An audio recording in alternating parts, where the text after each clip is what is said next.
ورحمة الله وبركاته. بسم الله الرحمن الرحيم. الحمد لله رب العالمين، وأفضل الصلاة وأتم التسليم على نبينا محمد وعلى آله وصحبه أجمعين ومن تبعهم بإحسان إلى يوم الدين.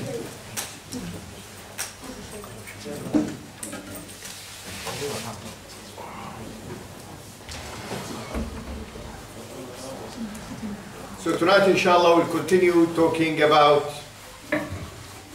Sirat Amir al-Mu'mineen Ali ibn Abi Taalib radiyallahu anhu wa ardah.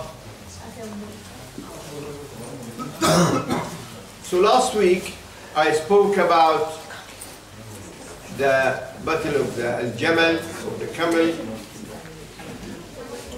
and after that Ali ibn Abi Talib radiallahu anhu controlled Al-Basra, and we can say that Al-Basra at that time, all of the people there, they gave the bay'ah to Ali ibn Abi Talib radiallahu anhu. And obviously Al-Kufa was giving the bay'ah to Ali ibn Abi Talib radiallahu anhu, Al-Medina, Mecca. Now, the only place at that time was out of the bay'ah of Ali ibn Abi Talib radiallahu anhu was Syria, where Muawiyah ibn Abi Sufyan radiallahu anhu was there. So let us just try to understand what happened there. So when Uthman ibn Affan radiallahu anhu was killed, Habiba bint Abi Sufyan, the wife of the Prophet sallallahu alaihi wasallam, and she is from the same family of Uthman ibn Affan radiallahu anhu. So we have to understand this. In Uthman ibn Affan radiallahu anhu, Muawiyah bin Abi Sufyan, Habiba bint Abi Sufyan, Abu Sufyan himself radiallahu anhum ajma'in, all of these from Bani Umayyah. So Habiba bint Abi Sufyan radiallahu anha wa ardaha, she sent to the family of Uthman, send me the clothes of Uthman that he was killed in, and part of his beard that they pulled it when they killed him, and the fingers of his wife. So she brought all of this, she collected all of this, and sent it to Muawiyah bin Abi Sufyan in Syria. And she sent all of these with An-Nu'man bin Bashir. And we have to remember An-Nu'man bin Bashir radiallahu anhu, one of the great Sahaba Ridwanullahi alayhim, and narrated many hadiths of the Prophet sallallahu alayhi wa sallam. So Uthman bin Bashir, he went to Syria with the shirt of Uthman and part of the beard of Uthman radiallahu anhu and the fingers of Na'ila, the wife of Uthman radiallahu anhu, until he reached Muawiyah. So when he reached there, Muawiyah was so sad, and he brought the shirt and put it on the minbar, and the fingers they used to put it up and down, and the people started to cry around the shirt, and the whole atmosphere in Syria was angry and sad. Angry because this happened to the Khalifa and no one managed to protect him from this. As we said before, that he refused, radiallahu anhu, anyone to fight these people, the rebels who tried to do this. And angry because until now there is nothing happened to those who killed Uthman bin Affan radiallahu anhu. So one of the leaders of Ahl Sham at that time, Sharhabil bin Samt al-Kandi, he came to Muawiyah and he said to him, Uthman was our Khalifa, so if you can bring those who killed Uthman to justice, you try to do this, otherwise leave us. So you cannot stay here with us. And other people supported him in this, and Muawiyah, he said, and the other people of Syria, they said, by Allah subhanahu wa ta'ala, we will not sleep with our women, and we will not have any type of rest until we kill those who killed Uthman radiallahu anhu, or we are die for that. Muawiyah radiallahu anhu was happy to see that, to find this support for to what he is saying and what he is thinking, because he believes that he is wali al-dam. This is what the word in Arabic, wali al-dam, means that people who are in charge of getting revenge from those who killed their relative. And they rely on this in ayah Surah Al-Isra, فَمَنْ قُتِلَ مَظْلُومًا فَقَدْ جَعَلْنَا لِوَلِيهِ سُلْطَانًا فَلَا يُسْرِفْ فِي الْقَتْلِ إِنَّهُ كَانَ مَنْصُورًا. So the one who killed by oppression, so wrongly, so we gave his relative, the one who is in charge, we gave him authority, but he should not be excessive in killing. So he has to be, when he do this, he has to be just. Muawiyah radiallahu anhu, at that time, he was the wali, the governor of Syria. And this happened from the time of Umar al-Khattab radiallahu anhu. The first one who appointed Muawiyah bin Abi Sufyan radiallahu anhu to be a governor, wali in Syria, Sham, he was Umar al-Khattab radiallahu anhu. And then Uthman, he kept him in the same place. When Ali became Khalifa, Muawiyah refused to give the bay'ah to Ali, because he's saying that firstly you have to give us those who killed Uthman, or you kill them yourself, then we'll give you the bay'ah. This was the opinion of Muawiyah, and the leaders of Syria, they were in the same opinion. Now when Ali radiallahu anhu became Khalifa and Muawiyah refused to give the bay'ah, he sent Sahl ibn Hunayf to be wali on Sham. So when he became on the borders of Syria, Muawiyah said to him, some fighters, and the emir of them was Habib ibn Maslam al-Fihri. They said to him, if Uthman, he is the one who sent you, then you are welcome, because Uthman was our Khalifa. If anyone else, go back. And Habib, Sahl ibn Hunayf, he found that it is better to go back rather than involved in any fight. So he went there, and so the people of Syria still on the same situation. They didn't give the bay'ah to Ali radiallahu anhu. Now Ali ibn Abi Taalib radiallahu anhu, at that time, when he noticed this, he sent many letters to Muawiyah. And in these letters, he asked him to give the bay'ah, reminding him of his position, talking about his reasons why he until now didn't kill the people who killed Uthman. Muawiyah, in all of these letters, he didn't reply back.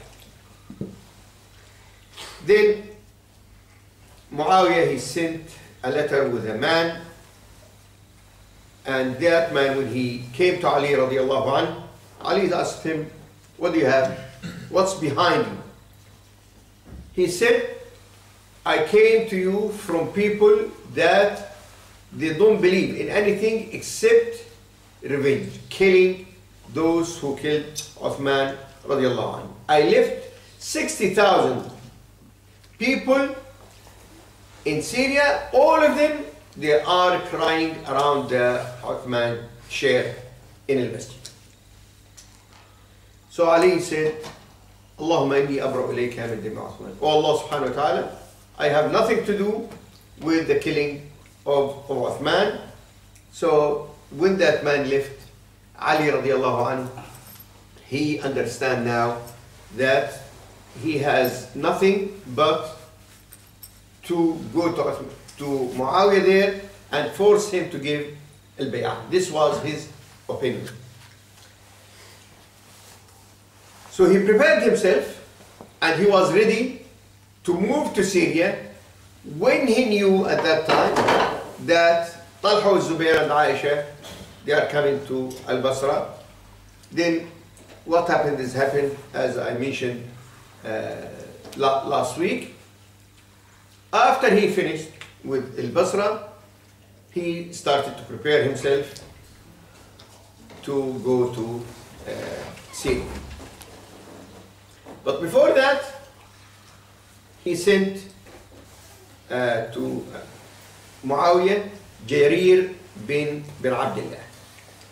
Jarir bin Abdullah is one of the Sahaba Ridwanullahi alayhim, and he was the governor on Hamadan in the time of Uthman radiallahu anhu. So Jarir bin Abdullah, he said to Amir al-Mu'mineen, I go and talk to him because I have good relation with Muawiyah. One of the supporters of Ali, called Al-Ashtar, he said, no, don't send him. We spoke to him enough, we sent to him different people, but he didn't reply. Ali ibn Abi Taalib radiallahu anhu, he said, no, go. And Jarir ibn Abdullah, he said, I will go inshallah, and I will convince him, and I'll bring him with me, and he will give you the bay'ah. So Jarir ibn Abdullah, he went with them, and he spoke to Muawiyah. Muawiyah said to him, let me discuss the matter with the people of the leaders of Ash-Sham.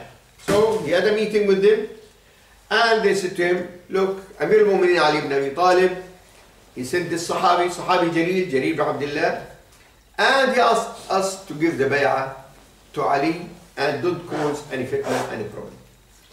So all of them, they said that we will not give bay'ah until Ali will give us those who killed Uthman radiallahu anhu. If he don't do this, then we'll fight him and find those who killed Uthman and we'll kill them by ourselves. So Jarir ibn Abdullah radiallahu anhu came back to Ali radiallahu anhu, and he said, this is what happened. Now Al-Ashtar, who was against this mission, he said, oh, I told you don't send him, because if you did send him, then there's something else will happen. He said to him, what? He said, if you send him to me, I will bring him to you here, and he will give you the bay'ah, otherwise I'll deal with him. Because Jarir, he cannot do it. And Jarir was unhappy with this reply from Al-Ashtar, and because this happened, he left the meeting and he went to a place called Qisa, and he was unhappy with the whole thing. So the involvement of that Al-Ashtar al-Nukhai in this matter made Ali radiallahu anhu lose a great Sahabi like Jarir bin Abdullah. And these involvements of some of these people, also I can say, brothers and sisters, was a cause of other Sahaba to leave Ali from in that situation. Amir al-Mu'mineen Ali ibn Abi Talib radiallahu anhu, he started to get ready to go to Syria, and he prepared a big army. Now, you'll find different narrations about how big that army was, and so you'll find 90,000, 70,000. And many of the scholars, they chose a number of 50,000. And they were campaigning near a place called Al-Nakhliya, and it is 2 miles from Al-Kufa. And the people start to come to him from different places of Iraq. And he appointed Aliy, he appointed Abu Mas'ud al-Ansari to be on Al-Kufa. And he sent Ziyad ibn al-Nadr al-Harithi with 8,000 fighters. And he sent Shuraih bin Hani in 4,000 fighters. And then Ali radiallahu anhu went with the rest of the army to Al-Madain.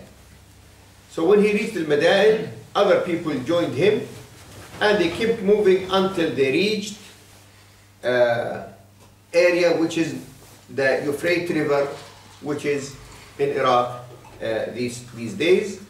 And he kept moving until he reached the place which is called Safi.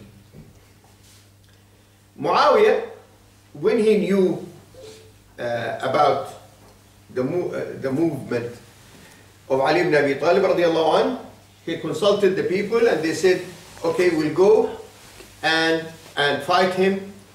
And one of the main supporters of Muawiyah at that time was Amr ibn al-As radiallahu anhu. And he stood Amr ibn al-As and he encouraged the people to fight, and he said to them that the people of Iraq, they are not too strong, and you know that what happened in Al-Basra made them weaker and weaker, so I don't think they will stand for us. Then it will be our opportunity to catch those who killed Uthman, kill them, and finish this fitna.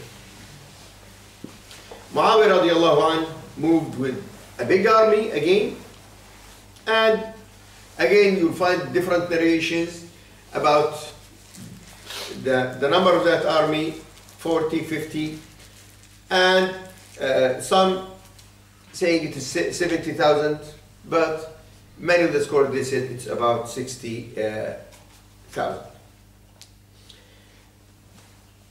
The leaders of the army of Muawiyah radiallahu anhu were Amr ibn al-As, الضحاك بن قيس, ذو الكلاع الحميري, حبيب بن مسلمة, Abu al-A'war al-Sulami. So I'll say these names again because we'll hear them again while we're talking. Amr ibn al-As, he was one of the main leaders.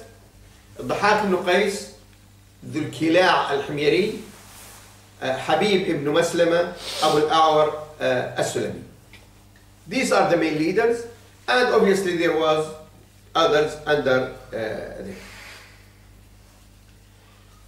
Muawiyah, he sent Abu al-A'war al-Sulami at the beginning of the army, and they reached Siffin.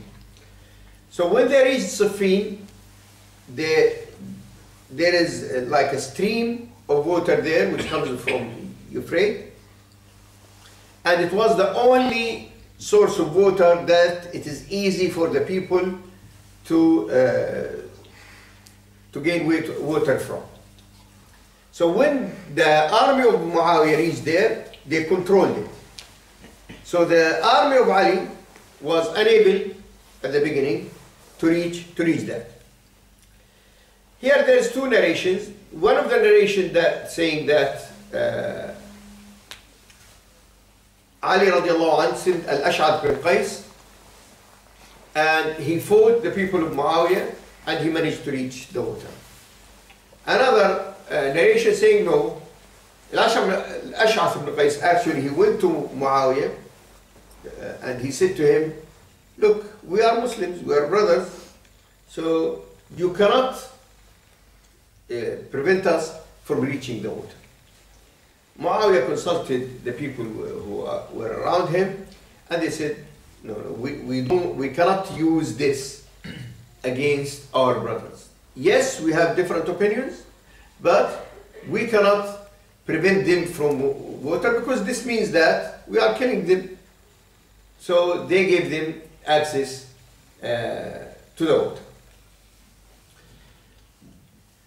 Now, this was at the beginning of Shahr Dhul Hijjah of year 36 of Hijrat al-Nabi sallallahu alayhi wa sallam. And the first confrontation was at the beginning of Shahr al-Hijjah, and that was a very bad situation, because they now fought in Shahr al-Haram, which is, both of them, they know this haram. You cannot fight in Shahr al-Haram. But unfortunately, the two armies broke this important rule in Islam, and this caused them a lot of loss later.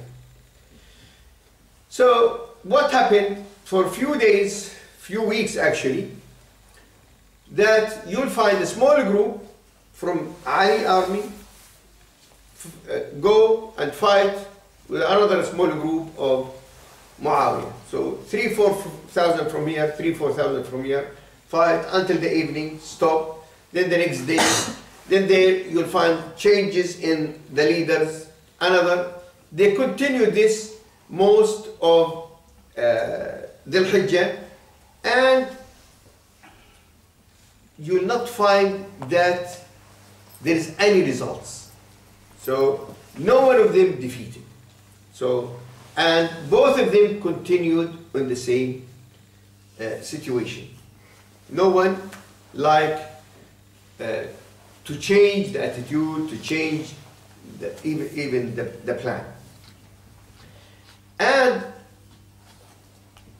some of the scholars, when they studied this, they said even Ali and Muawiyah at that time, they don't, during Shahr Dhul Hijjah, the month of Dhul Hijjah, they don't like to put the two big armies in fight at that time, because they were looking for any time of reconciliation.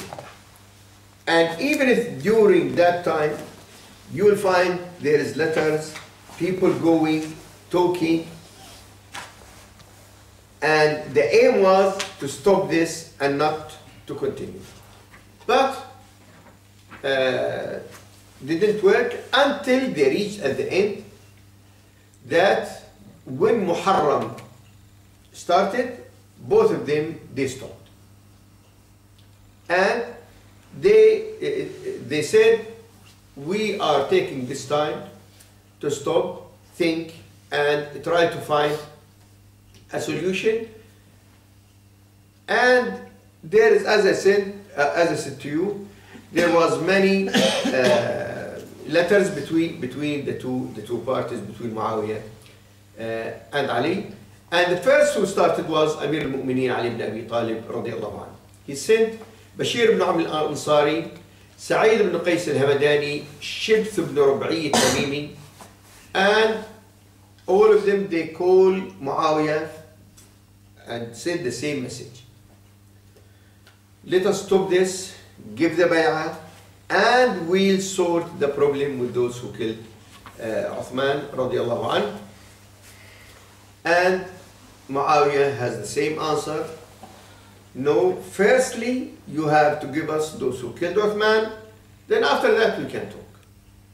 And I'll give the bay'ah. Among these two groups, two armies, they were the Qurra, those who memorized the Quran. So those, they stayed away from the two parties. And they were praying to Allah subhanahu wa ta'ala to prevent them from the big confrontation and fighting. And even they tried themselves to do something, but subhanallah al-azim, nothing happened.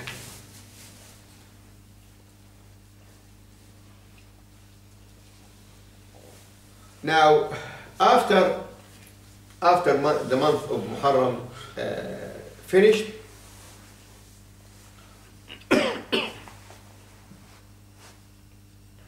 then Ali ibn Abi Talib radiallahu anhu, he found that we have to finish this problem. We cannot continue this forever. So he spoke to all his army to get ready, and on Wednesday the both armies stood waiting for the minute to start. And every one of them, he made the army, the heart, and the right side and the left side.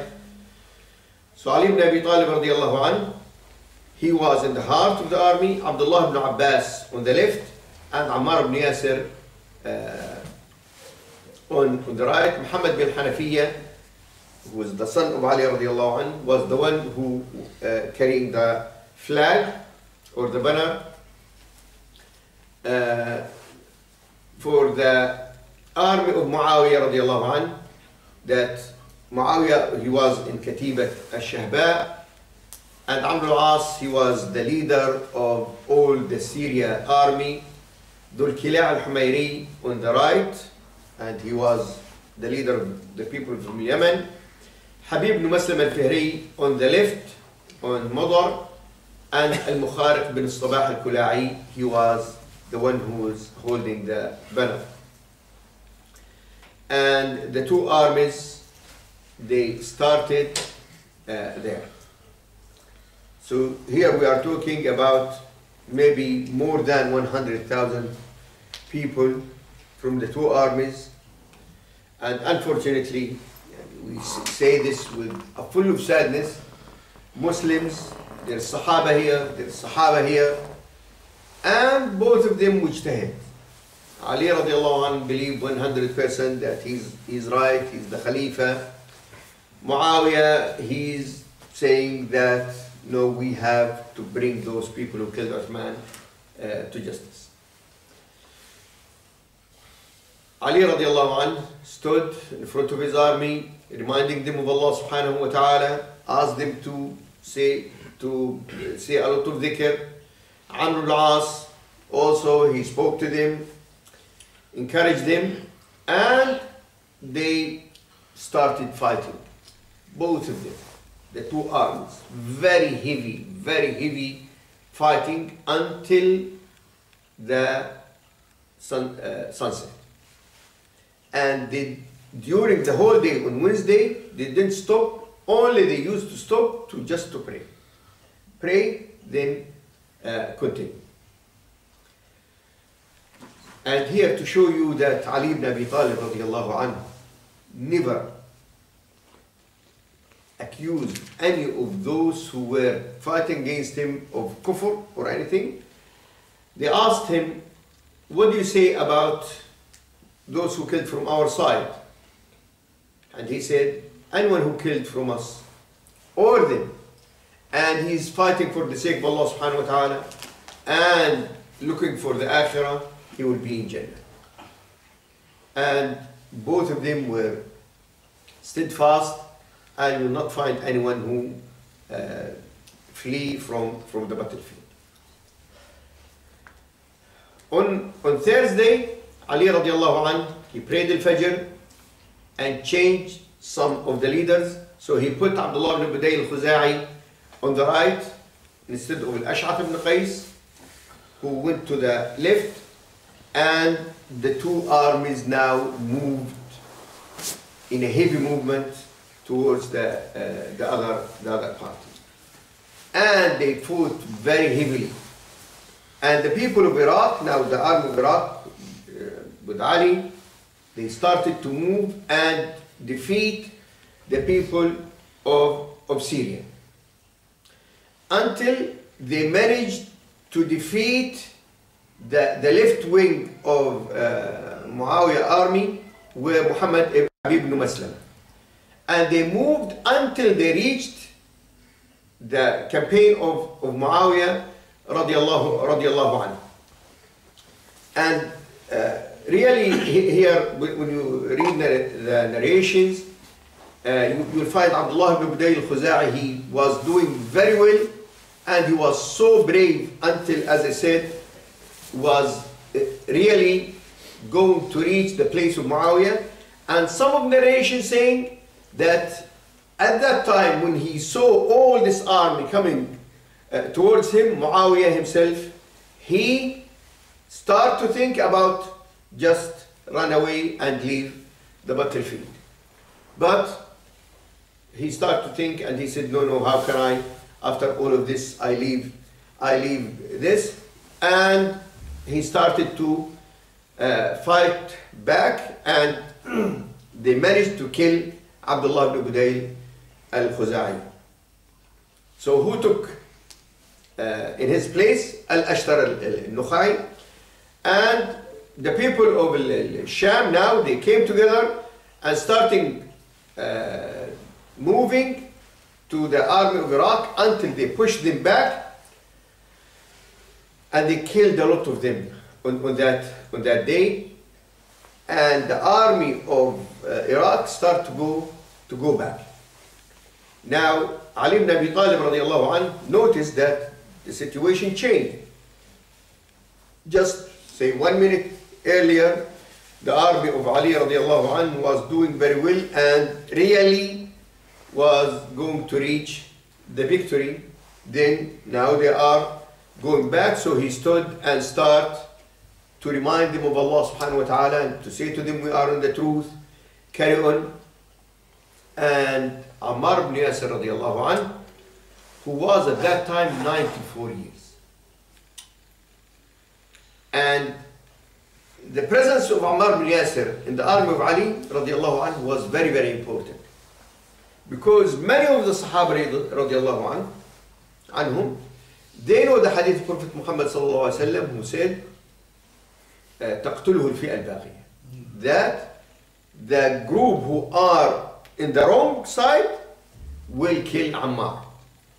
So many of the Sahaba at that time and the followers, they were sticking to Ammar radiallahu anhu because they believe Ammar on the right side. And Ammar radiallahu anhu, that great Sahabi radiallahu anhu, he was 94 and he was fighting fiercely on that day and reminding the people of Allah subhanahu wa ta'ala.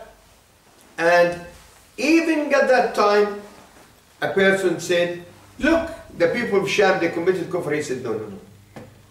They didn't commit kufr. That these people, they are doing something wrong and we are fighting them to bring them to the right. And you can see here, these great Sahaba radiallahu anhu, even in that time where they are fighting, but they never use the takfir that, unfortunately these days you'll find the people using it without any conditions, without anything. Ammar radiallahu anhu, when he noticed that, as I mentioned to you earlier, that his people going back, he stood fast and started to remind them about Allah subhanahu wa ta'ala and saying to them, the one who would like to see al-Hur al-Ain, let him come.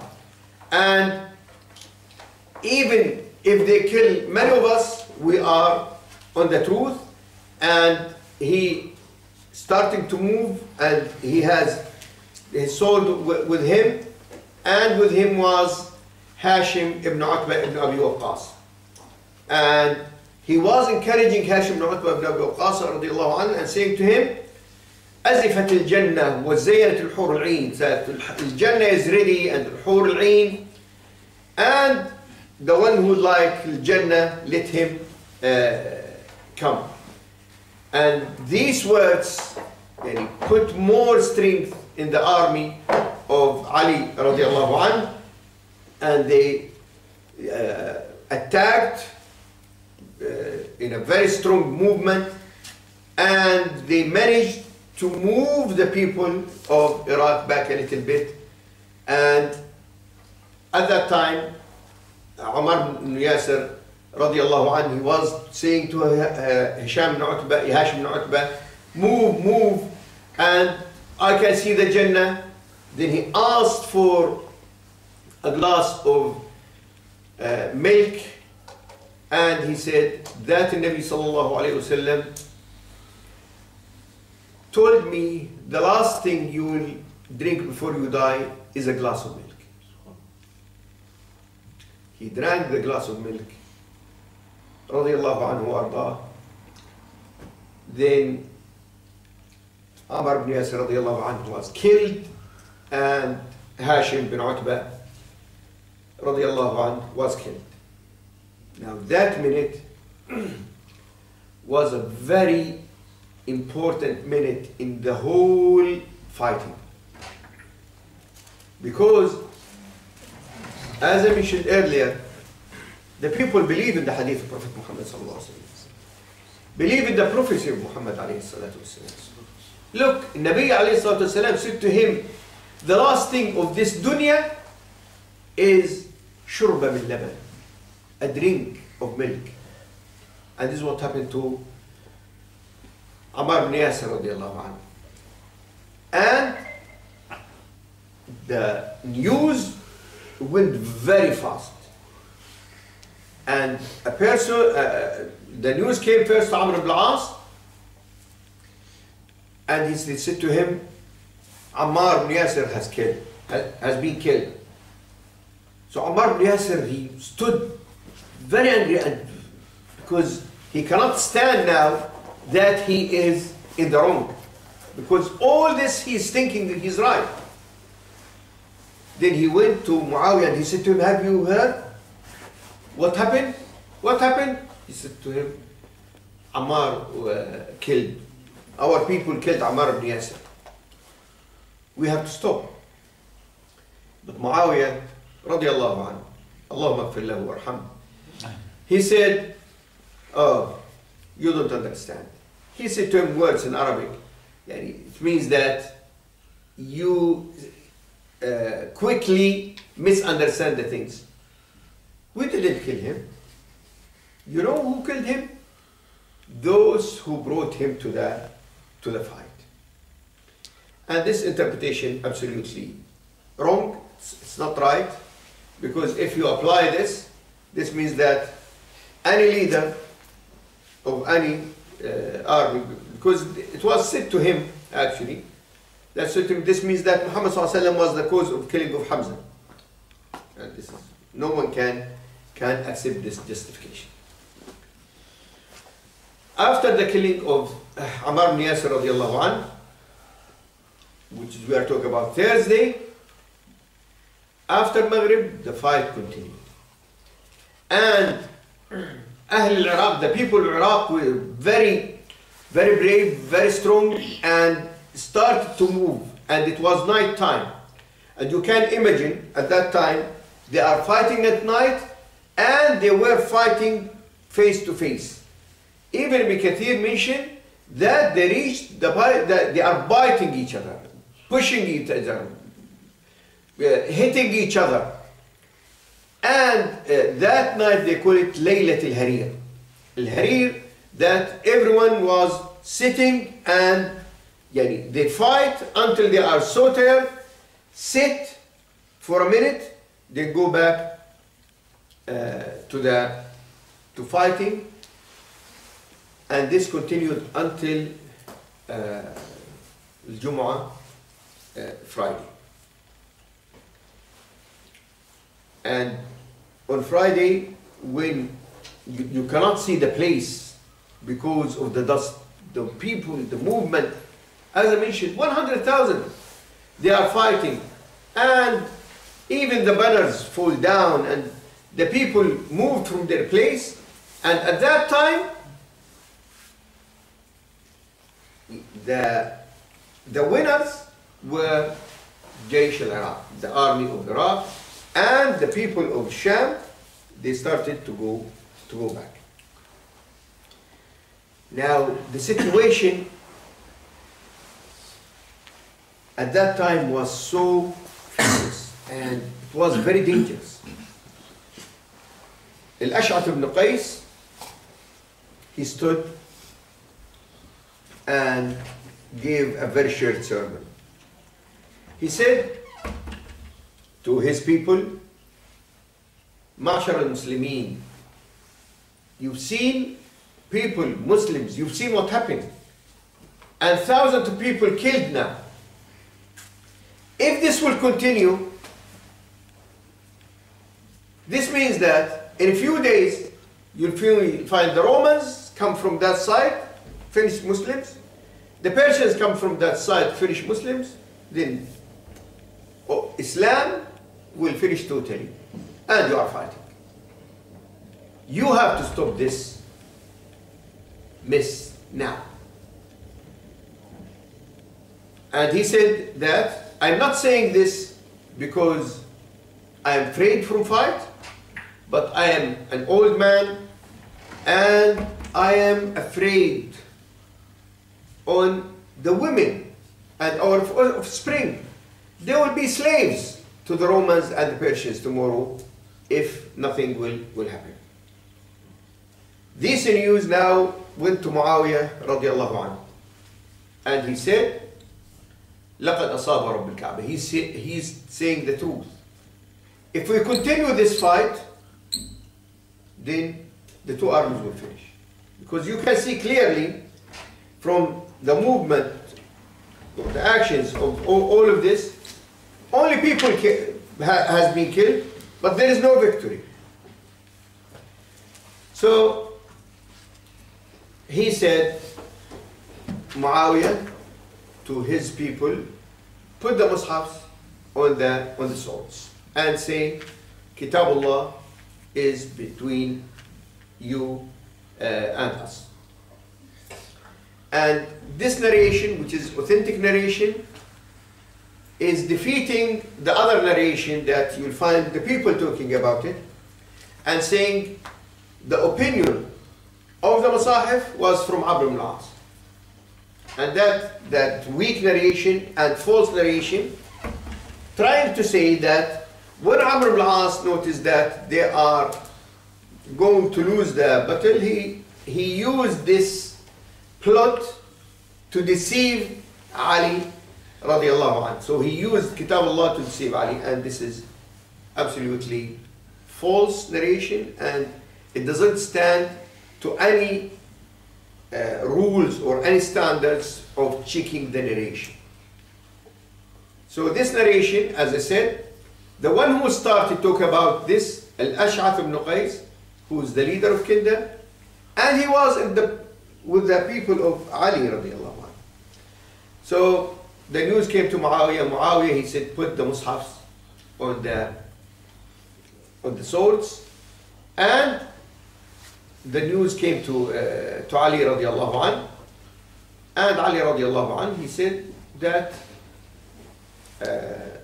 if they ask us to Kitab Allah subhanahu wa ta'ala, we are agreeing straight away. You'll find one of narrations also, which is from a person called Abi Mukhnaf, saying that Ali, at the beginning, he refused the offer, and a group of the followers of Ali, they said to him, no, you must accept. Then when he accepted, they rebelled against him. He said to him, oh, why you accepted? To show you that these people contrary, and this is not true. And there is a narration from Imam Ahmad, and he said that we were in Safin, and when we killed many of the people of Sham, Amr ibn al-As, he said to Muawiyah, send to Ali al-Mus'haf and call him for Kitab Allah subhanahu wa ta'ala. And Ali radiallahu anhu said, yes, I am the first one who obey Allah subhanahu wa ta'ala and listen to the words of Allah subhanahu wa ta'ala. And Suhail ibn Hunayf al-Ansari, also he supported Ali in accepting al-tahkim and made the book of Allah subhanahu wa ta'ala a judge between this. Now, obviously, many of the people who were with Ali, especially those Saba'iyya, they were upset about this, they don't want this, they like this to continue, but their voice was vanished, because all the other people, they can see in front of them only what's going on is killing, nothing else. So Ali and Muawiyah accepted at-tahkim. Now, for Ali radiallahu anh at that time, this, what we call it tahkim, was a winning point. Why? Because now Muawiyah, he's saying that we accept this, what we call it tahkim, the judgment, without saying no, you must give us the killers of Uthman first. And for Muawiyah, it was a winning point because he accepted or recognized now Muawiyah. So both of them, in the political side, they were winners. And from religious side, they are winners because they are going to stop this killing to continue. So Ali ibn Abi Taalib radiallahu anhu went back to Al-Kufa, and Muawiyah ibn Abi Sufyan went back to Syria, and both of them accepted that the tahkim will be in Sha'ban. And Ali ibn Abi Talib chose Abu Musa al-Ash'ari to be his representative, and Mu'adh ibn Abi Sufyan, he chose Amr al-As to be his representative. Now, the battle finished, as you've seen. Now you will find again the numbers of those who killed, that they are saying it is about 70,000. So they say 45 from the Muawiyah army and 25 of Ali ibn Abi Talib. And you can see these numbers, those who spoke about this exaggerated the numbers. Allah subhanahu wa ta'ala knows the exact number, but I can say even if they are 10 or 100 or 1,000, it's a loss. And the Ummah is still suffering from this battle until now. So it doesn't matter how many people killed. So we should not lose the main focus here on this and think about, oh, is it 70,000 or 40 or no? The matter is that this was a problem, a very dangerous situation that Muslims found themselves in it. And before I go to the tahkim, I just remind you, brothers and sisters, that both parties, they believe that they are on al-haq. And this is the aqidah of Ahl Sunnah. And you'll find it in many of the books of Ahl Sunnah, that what happened between them, we don't involve in it. We don't say this is right, this is wrong. Of course, it is important to know what happened, because when you know the truth, then you can reply to those who are trying to spread false stories and wrong judgments on this. Now, when you come to that tahkim, you will find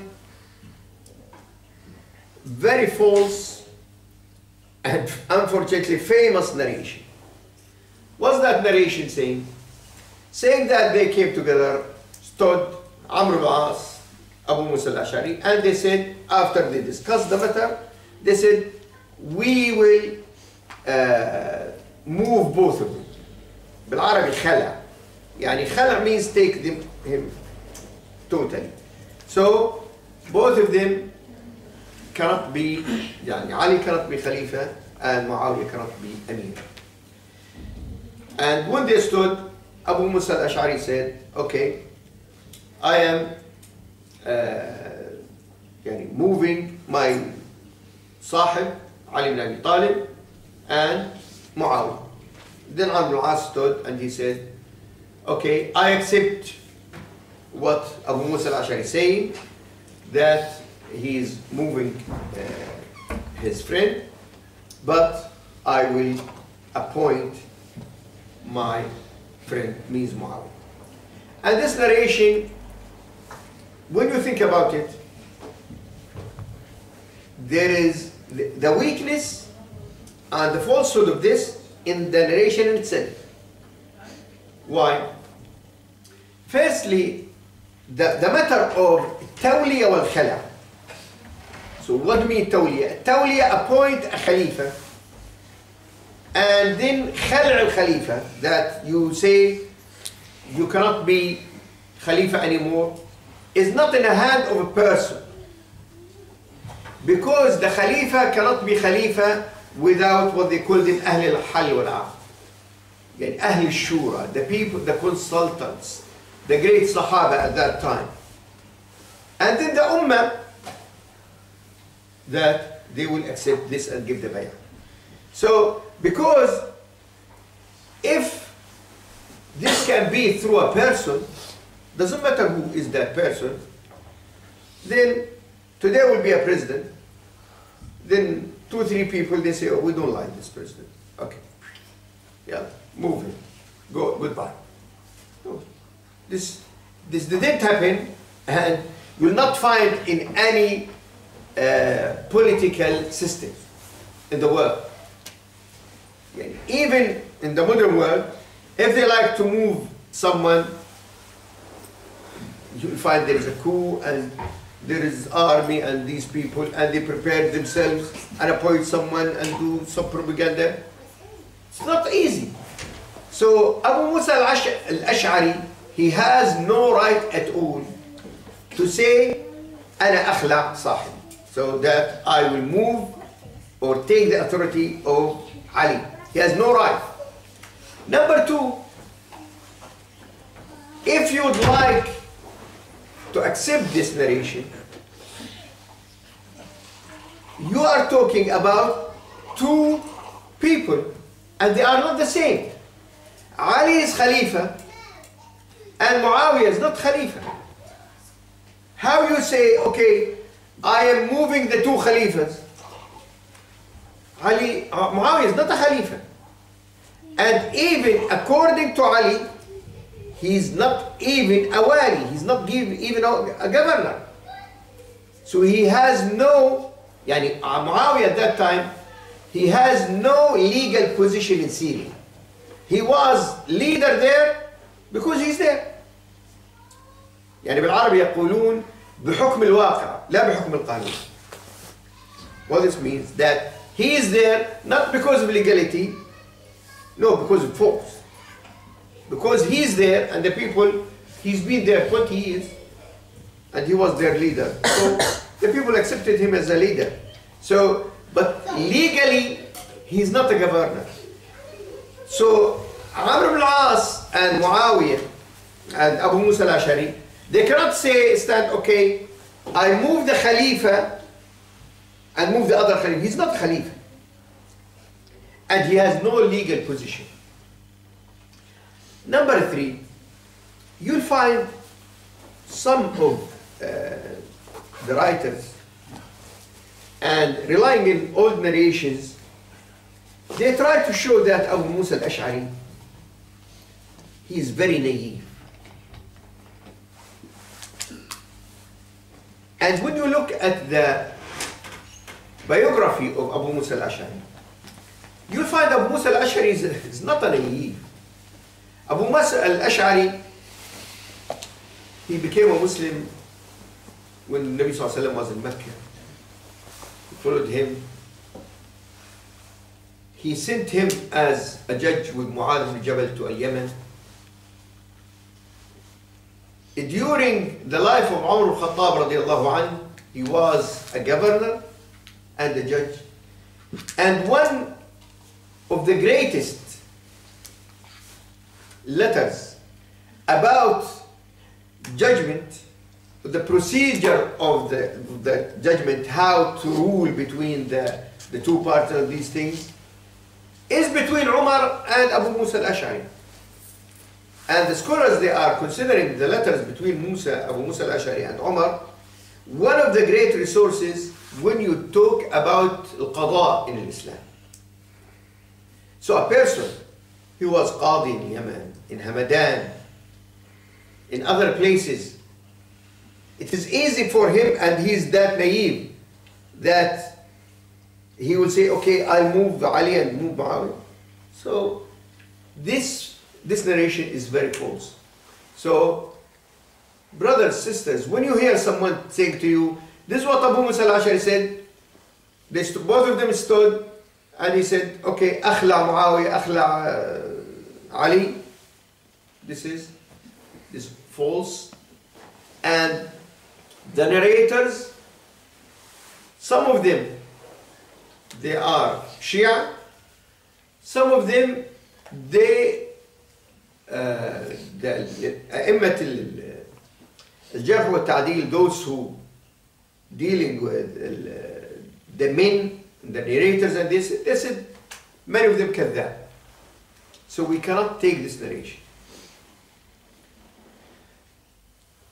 The authentic narration that these two sat together, they came on time in a place called Dawmat al-Jandal.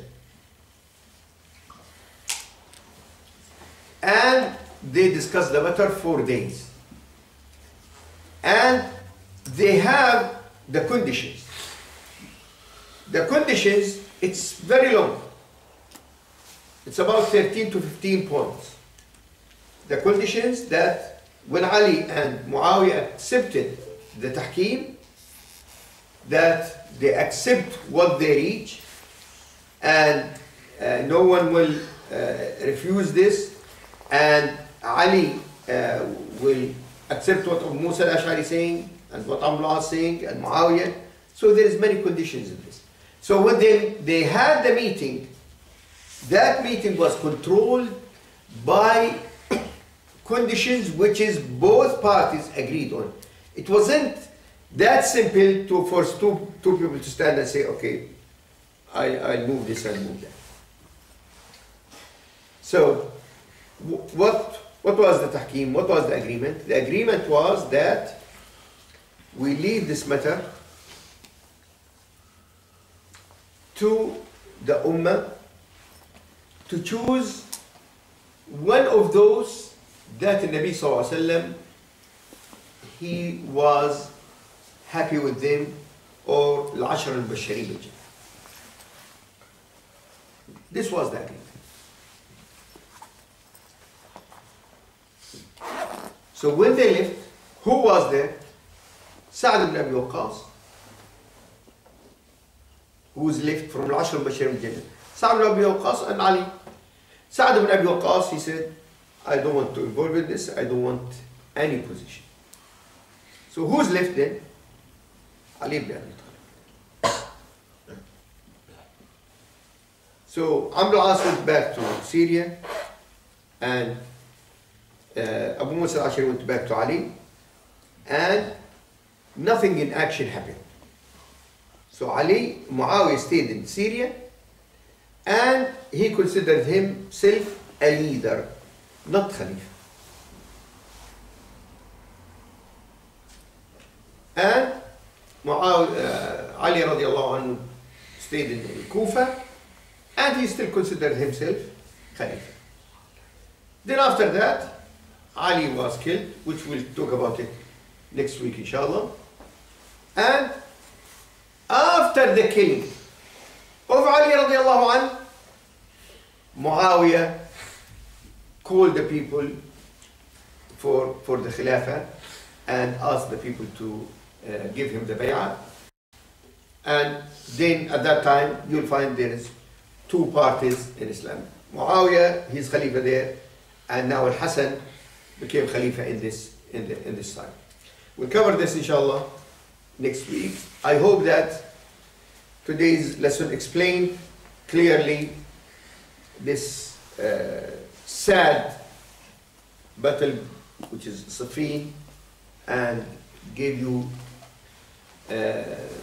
clear explanation about التحكيم. أسأل الله سبحانه وتعالى أن يغفر لنا ويرحمنا وأن يتوب علينا وأن يغفر لسادتنا وأئمتنا صحابة رسول الله صلى الله عليه وسلم. وآخر دعوانا الحمد لله.